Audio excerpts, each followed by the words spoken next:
What's going on, guys? This is Andy Uguni here. Just figured I'd come out here and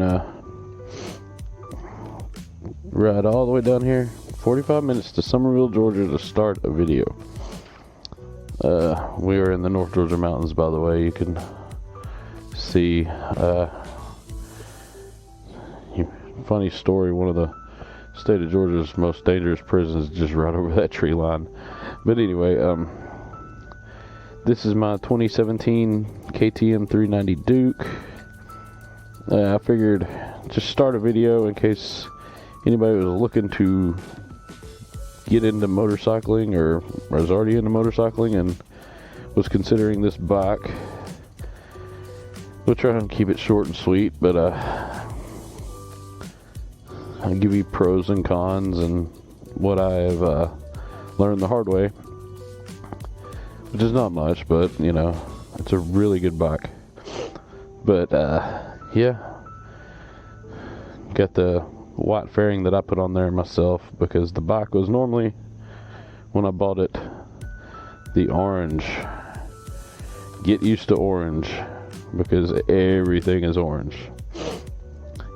Anyway, starting this video at one of what I consider the North Georgia area's most great places. As you can see, we are at Howard Finster's Paradise Gardens.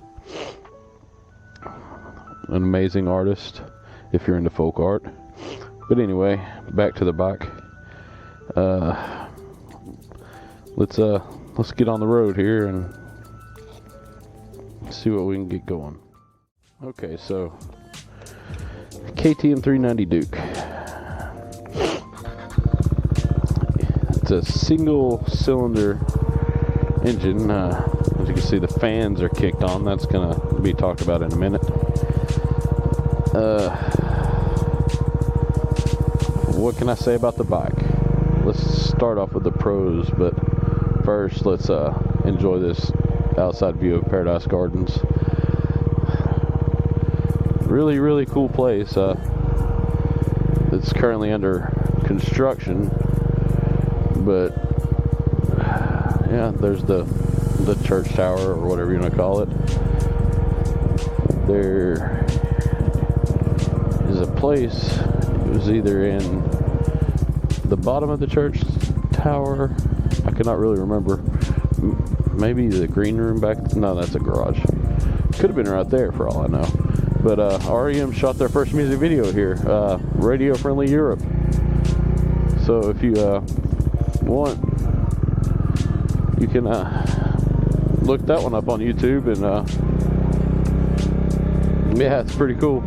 Also, he did an album for the Talking Heads.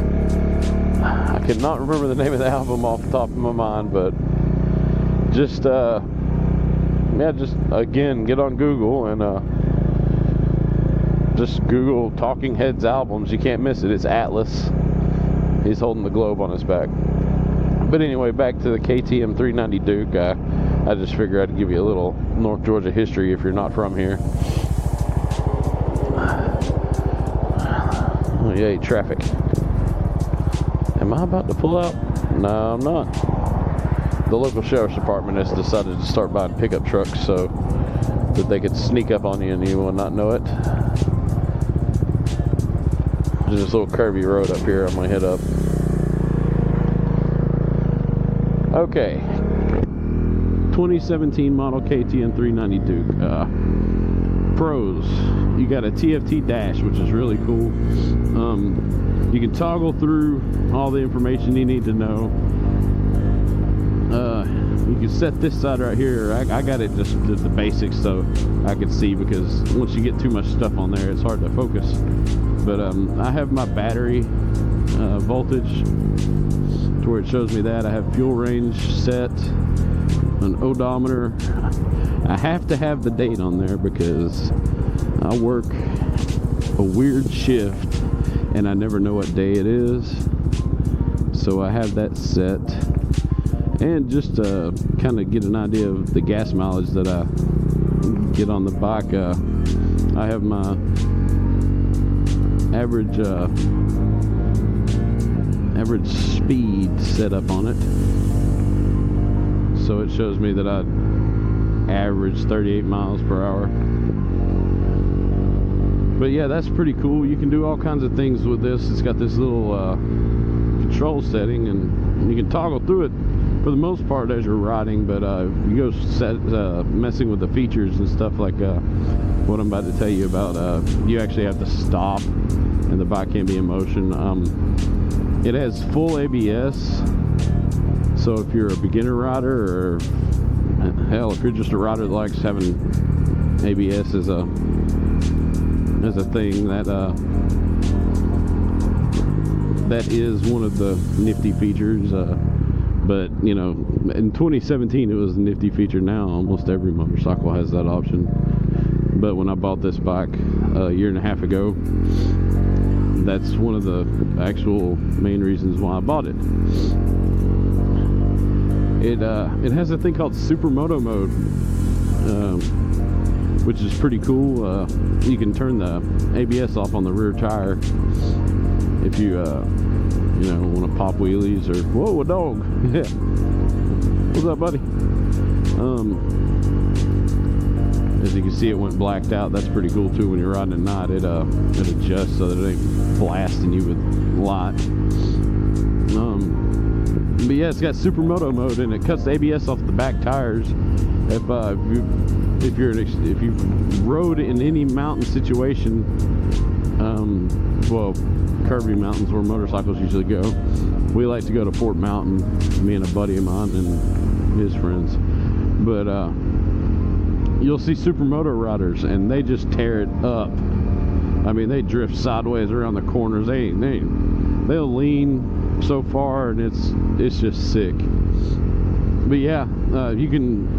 I mean, I'm not saying you can do that on this bike because it's just a 390, which actually I believe, if I remember correctly, the engine CC is a 373. Don't hold me to that. I'm basically going off memory on that one, so I could be wrong. It's a fun little bike. It's peppy. When you want to, you just drop one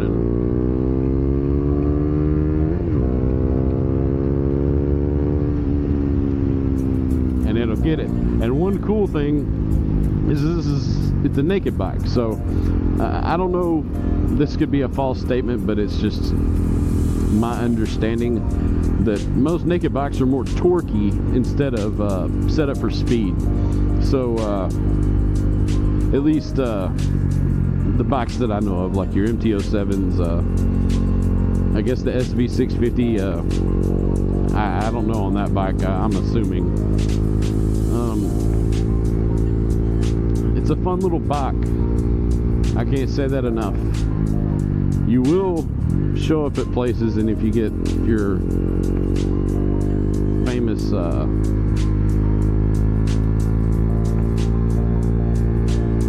motorcycle folks that like to make fun of new guys, you more than likely will get a couple giggles.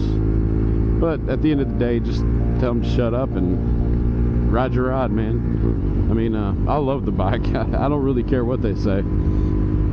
It turns out it's nothing to really make fun of. It's got these lines right here on the sides of the tank, and I'm close to 6 foot. It's been a while since I've measured myself. I want to say 5'11". I have a 32-inch inseam.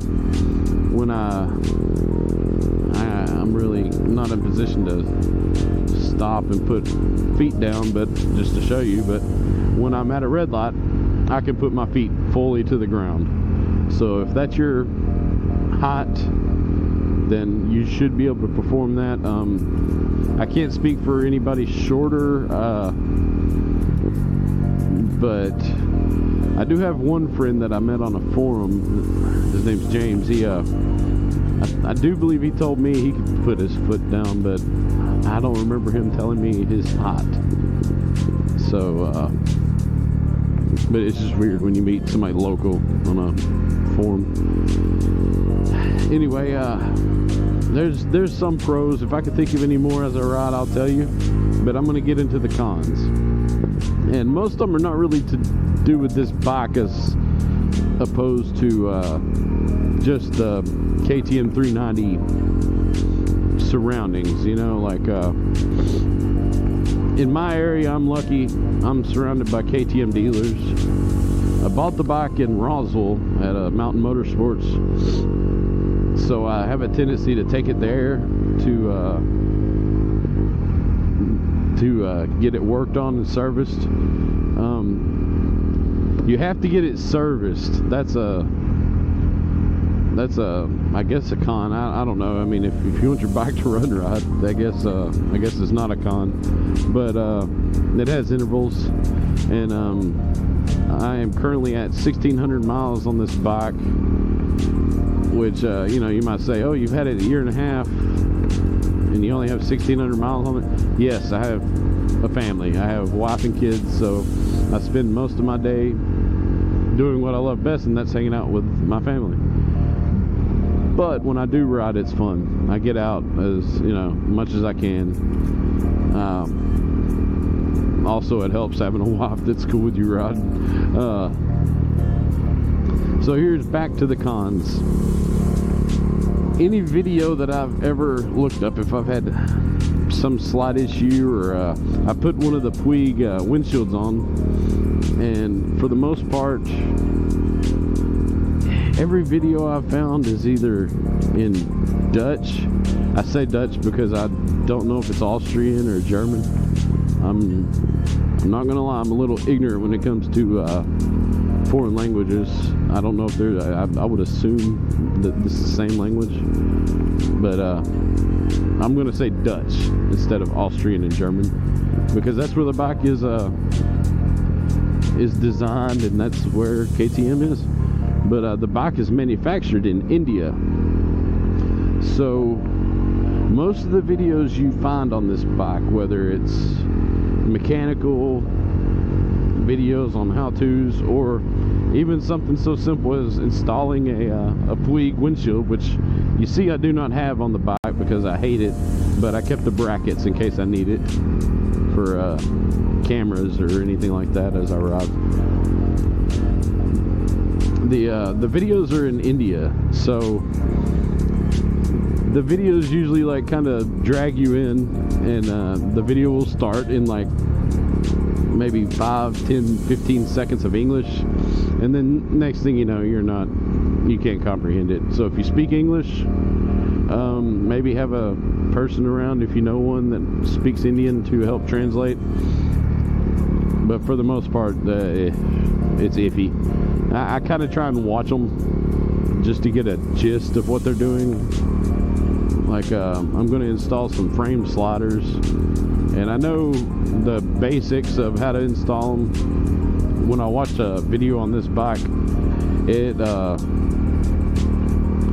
it's basically like you see on any bike. So just kind of watch one and get an idea of where the bolts and nuts and all that are to you know, to put the sliders on or whatever you want. Really, there's not too many cons. The bike runs hot, and they were supposed to fix it in the first gen, which is like the 2016 and older. Please forgive me for that. I do not have coronavirus. I just have a tendency to cough through the sinuses of the North Georgia mountains. I'm going to hit up this little road up here because it's fun. Can't really check my mirrors.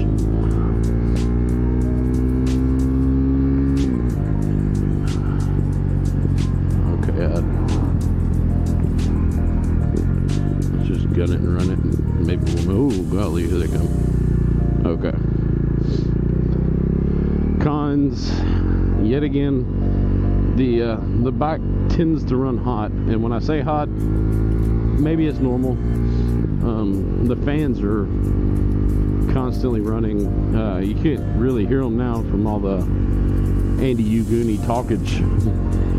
But yeah, the fans will run even when you're riding, which tells me that the bike is really hot.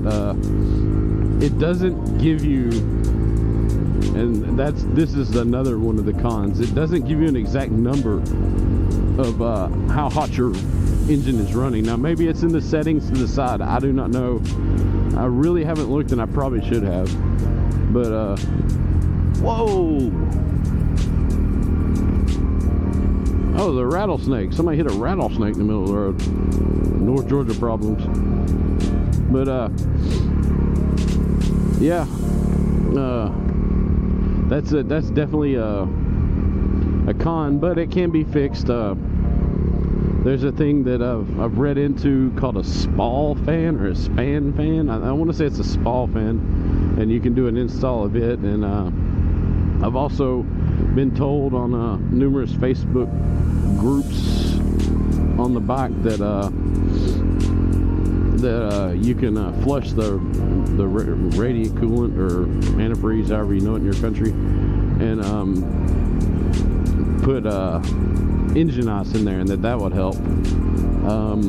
There's also an ECU that you can, or you can have your ECU flashed, or they got a module that you could buy called a Powertronics, and that's when you get into all the fancy stuff. I have not done anything like that yet. I've watched videos, but I've not performed anything like that. There's a thing called a Cooper Airbox. Any of these things that I'm talking about, Google them if you're wanting to look.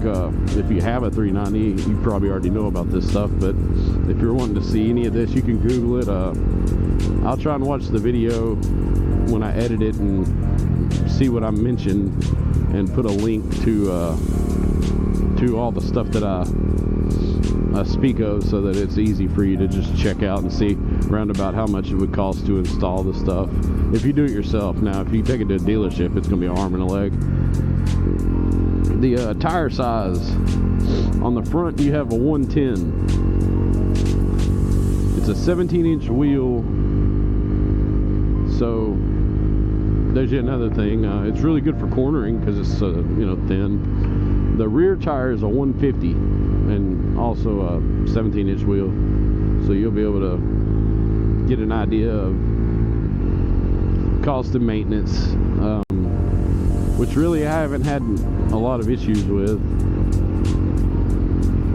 because the Dutch is really good at building things. Oh god, I just did a really horrible broken English German accent. Yeah, way to go.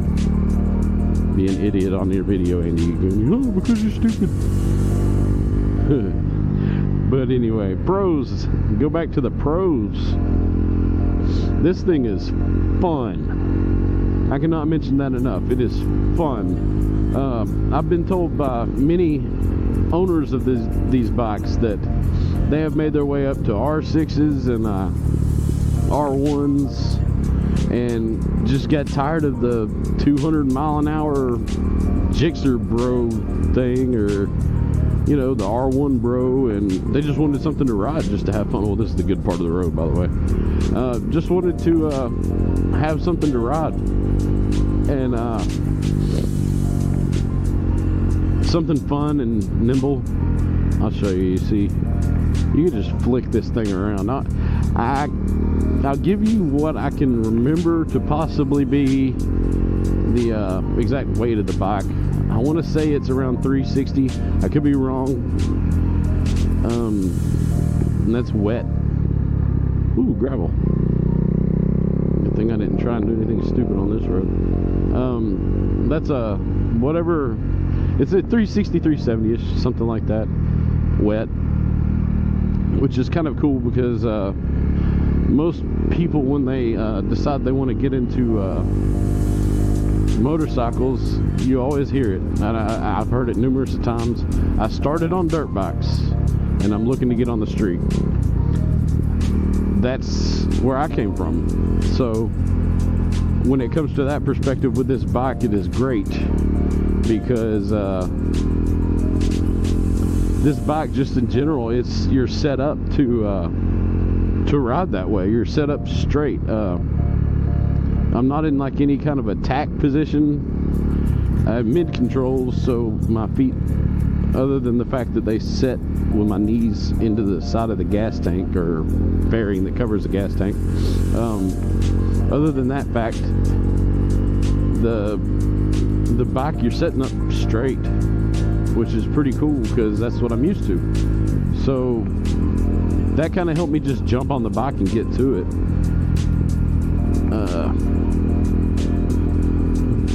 This place is known for people going off-road and stuff, so let's turn around right here at the James H. Floyd State Park sign.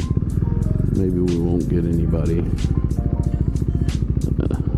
Anything dumb like that right there, just stopping. Hey, I know them. What's up, guys? I'll send this video to them later.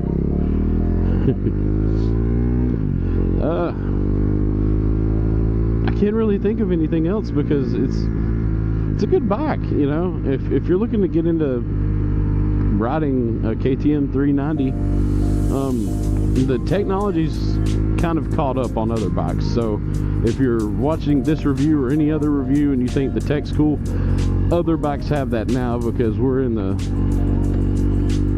pandemic 2021. So you'll see like your Kawasaki Z400, I think is what it's called. Maybe your Z650, I don't really know. Everybody's starting to get the TFT dash. That's a thing. I guess, you know, everybody knows that's a pretty cool little feature. But, no parking on the roadway. Well, where am I going to park? Well, let me get off and show you the bike fully. Oh, here we go.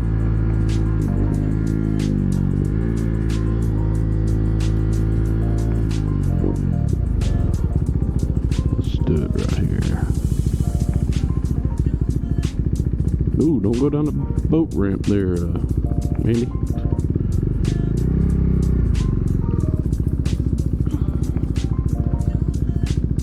Okie doke. Now, I'm going to be motorcycle dumb for a second. I do not know exactly what a slipper clutch does, but it has one. I'm assuming it's some sort of aid when you ride. Not for sure. I will tell you another con,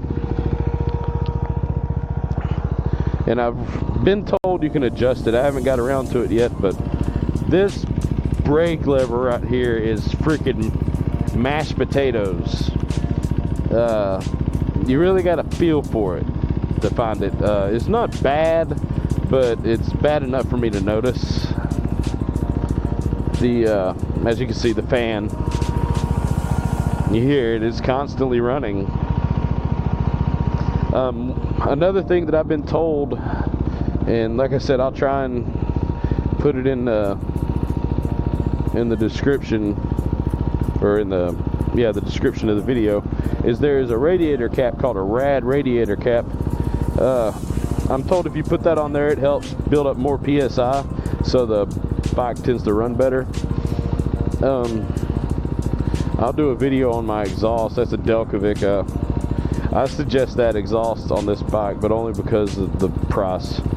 I've never dealt with, you know, all the expensive ones, but that one will run you about $260, and it's carbon, so it cuts down heat. Fun little bike. That's I can't say it enough. Yeah, I mean, if you're looking to get into motorcycling and you want what they call a typical beginner bike, I suggest it. I would put my stamp of approval on this bike. You have daytime running lights in the form of this wicked, like I like to refer to it as a praying mantis headlight, because as you can see right here, it kind of looks like a praying mantis. You will get a lot of attention with this bike. So if you're one of those people that wants everybody to stop you and talk to you, which I really hate that part, but you know, yeah, you will get a lot of attention on it. Oh yeah, as you can see, this is my girl's name. She's the little bastard. Yeah, I guess that's pretty much all I could say. They come with Metz, well, God, I'm gonna screw that name all the way up. Metzler tires, factory. A lot of people want up and will go 120 in the front and 160 in the rear, or I've actually heard people dropping to get better cornering. So like, I guess they keep a 110 in the front and go 140 in the rear. I don't know. There's tons of aftermarket parts. You can get either manufactured from China, or what I suggest is any aftermarket parts, you go to KTM Power Parts, because I've had to put a couple of those things on there, like the frame sliders, or not frame sliders, the